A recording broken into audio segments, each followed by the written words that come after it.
Hare Krishna friends, welcome back to my channel. दोस्त who are new, welcome to my channel. तो आज के इस वीडियो में मैं आपके साथ शेयर करने जा रही हूँ shopping guide for your wedding. तो शादी के लिए शॉपिंग गाइडेंस मैं अपनी तरफ से आपको दूंगी, क्योंकि मैंने खुद भी फॉलो किए हैं और मेरे लिए बहुत हेल्पफुल रही हैं। टू बी ऑनेस्टली मैं बता दूं, मैं वर्किंग हूं तो मेरे पास इतना टाइम नहीं होता था कि मैं 2-3 महीने पहले से शॉपिंग कर रही हूँ। सारा दिन दिन भर मैं गायब हूँ शॉपिंग के लिए एंड मैं निकली पड़ी हूँ मार्केट में, बिल्कुल भी नहीं। मेरे पास सैटरडे संडे होता था, सैटरडे भी एवरी सैटरडे नहीं, इट्स सेकेंड और फोर्थ सैटरडे। एंड कोई छुट्टी होती थी, जैसे 26 जनवरी मुझे पड़ी थी बीच में, तो उसमें मैंने कर लिया था। उसमें भी मान लीजिए कि शॉप्स नहीं खुली हैं तो मुझे वो चीज़ें करनी है कि जो चीज़ें आज हो चुकी है। फॉर एग्जांपल टेलर ओपन है, टेलर हैं तो टेलर से मैं जाके अपने सूट्स के बारे में, डिज़ाइन के बारे में बात करूँगी एंड उनसे जाके पिकअप करूँगी चीज़ें। तो उस तरीके से मैंने जो है मैनेज किया था और सिर्फ एक ही महीने में मैंने सारी शॉपिंग कर ली थी, ऑनेस्टली मैं बता दूं, क्योंकि फरवरी के फर्स्ट वीक में ही मुझे होम टाउन के लिए निकलना था, जो कि पहाड़ों में है। तो उस हिसाब से भी मुझे शॉपिंग करनी थी कि जो कि पहाड़ों के हिसाब से हो। ऐसा नहीं है कि यहाँ पे गर्मी है, यहाँ पे नॉर्मल मौसम है, तो क्योंकि वहाँ पर मुझे विंटर्स के कपड़े भी चाहिए होंगे, गर्म सूट्स भी चाहिए होंगे, तो उस हिसाब से मैंने शॉपिंग करी। तो सबसे पहले मैंने क्या किया, पूरी लिस्ट बनाई, जो जो सामान मेरे पास है उसकी मैंने लिस्ट बनाई। Hare Krishna friends, happy new year. तो मैं हो चुकी हूँ रेडी एंड नाउ मैं करूँगी ब्रेकफास्ट। कल थी एकादशी तो आज मेरा होगा पारण। मैंने लिस्ट बनाई मेरे पास क्या क्या चीज़ें हैं। फॉर एग्जांपल मेरे पास बहुत सारे ऐसे सूट्स हैं, पार्टी वेयर सूट्स हैं, जिनको मैं शादी के बाद भी यूज़ करने वाली हूँ, है ना। क्यों मैं वो सूट लूँ जो मेरे पास ऑलरेडी हैं। फॉर एग्जांपल मेरे पास ऑलरेडी पिंक कलर के सेम पैटर्न के सूट्स हैं और क्यों मैं ऐसे और सूट्स लूँ। तो इसलिए मैंने क्या किया, सबसे पहले लिस्ट बनाई और उनमें से कौन कौन से सूट्स ऐसे हैं जो मैं अपने वेडिंग ट्रूज़ों में लेके जाऊँगी या ब्राइड आफ्टर मैरिज में पहनूंगी। एज अ न्यूली ब्राइड मैं उनको पहनने वाली हूँ, तो वो मैंने लिस्ट बनाई। तो वो सूट्स मैं दोबारा नहीं खरीदने वाली हूँ। जो ऑलरेडी मैं जो खरीदूंगी वो थोड़ा डिफरेंट होंगे, उनका कलर कॉम्बिनेशंस, थोड़ा डिज़ाइन डिफरेंट होगा। उस तरीके से मैंने जो है प्लान किया। एंड साड़ीज़ की बात करूँ, साड़ीज़ में मैंने क्या किया कि मुझे धारा पूजन के लिए एक बेस्ट टू बेस्ट साड़ी चाहिए थी। धारा पूजन मेरे होने वाली थी त्रिजुगी नारायण टेम्पल में, तो वहीं पर मेरी एक और बार मतलब शादी का पूरा होगा प्रोसीजर। तो उस हिसाब से मुझे एक बेस्ट टू बेस्ट साड़ी चाहिए थी। मैंने सोच लिया था चाहे मैं एक साड़ी लूँ बट मुझे बेस्ट साड़ी चाहिए वो। तो वो मुझे बहुत ज़्यादा ढूंढने पे मिल तो गई थी। मैं शॉप पे जाती थी, बकवास नहीं करती थी। मुझे जो चीज़ें चाहिए होती थी मैं सिंपल बता देती थी, मुझे इस तरीके की चीज़ें इस पैटर्न में चाहिए। एंड क्योंकि मैंने सोच रखा था कि मुझे जो चीज़ चाहिए है ना, वो मेरे दिमाग में ऑलरेडी फिट थी कि मुझे क्या चाहिए, इसलिए मैं उनका भी टाइम वेस्ट नहीं करती थी और अपना भी टाइम वेस्ट नहीं होने देती थी। तो मैं वो चीज़ बता देती थी और मुझे वो साड़ी मिल गई थी रेड कलर में, जो मुझे ड्रीम साड़ी थी मेरी, वन ऑफ। हाँ, वो कॉस्टली थी, उतने में मेरा वेडिंग लहंगा भी आ गया था, आप ये लगा लीजिए, इतनी कॉस्टली वो साड़ी थी। But I was happy. मैंने वो एक साड़ी खरीदी बट मैं बहुत खुश थी। और जनवरी स्टार्ट होने से पहले मैंने बंगाली दादा से साड़ीज़ मंगाई थी, कुछ साड़ी मंगाई थी। और जैसे उसमें कुछ खादी कॉटन की साड़ी थी और हैंडलूम की साड़ी थी, बनारसी साड़ी थी, सिल्क में थी और वेलवेट बनारसी में थी। इस तरीके से मैंने जो है मेन कुछ साड़ियाँ खरीद ली थी। मैंने मेक श्योर किया कि मैं अपने वेडिंग ट्रूज़ों में बहुत ज़्यादा क्लटर जमा ना करूं।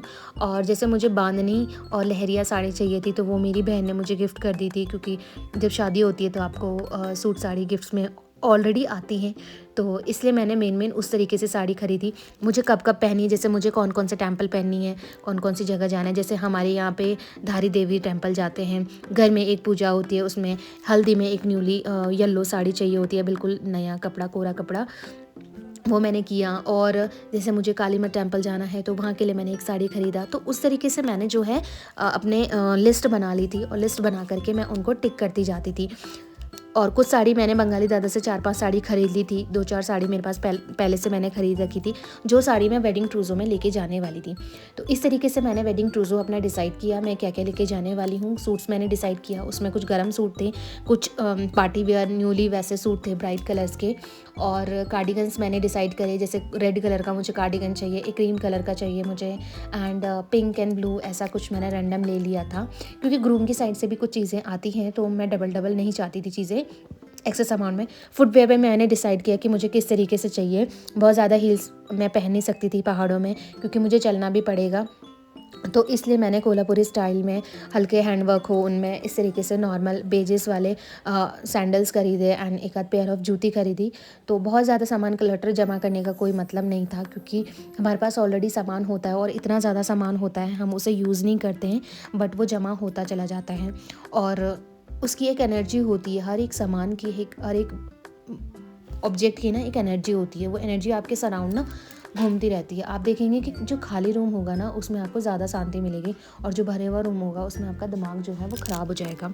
तो इस तरीके से मैंने जो है शॉपिंग की गाइडेंस ली थी, खुद से ही मैंने चीज़ें लिस्ट बनाई। एंड इस तरीके से मैंने साड़ी सूट की बात आ गई, कार्डिगन्स मैंने खरीद लिए थे, गर्म सूट मैंने इस तरीके से खरीद ली थी।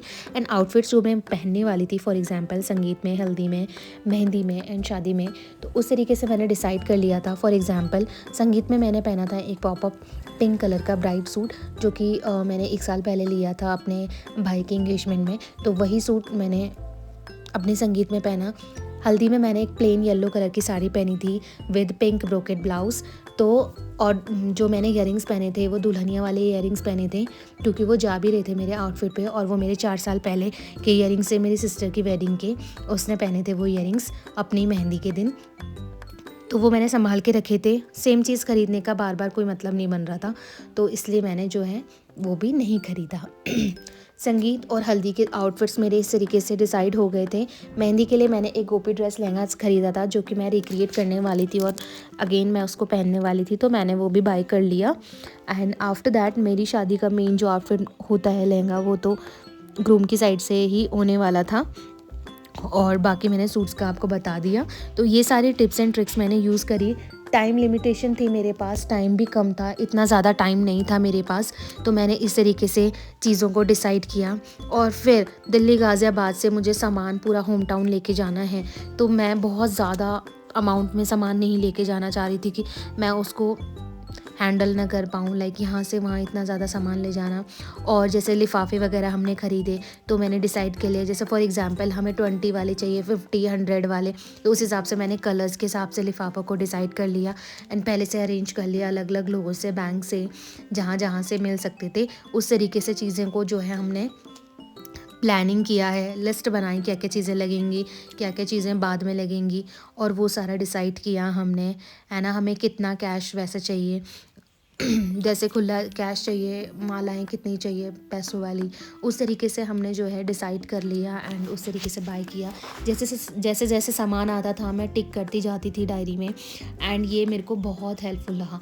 अगर आप भी शॉपिंग करने वाले हैं अपनी शादी के, अपने लव वंस के, किसी भी करीबी के, अपने घर में शादी है, तो आप ये टिप्स ज़रूर फॉलो करें, आपको बहुत हेल्प मिलने वाली है।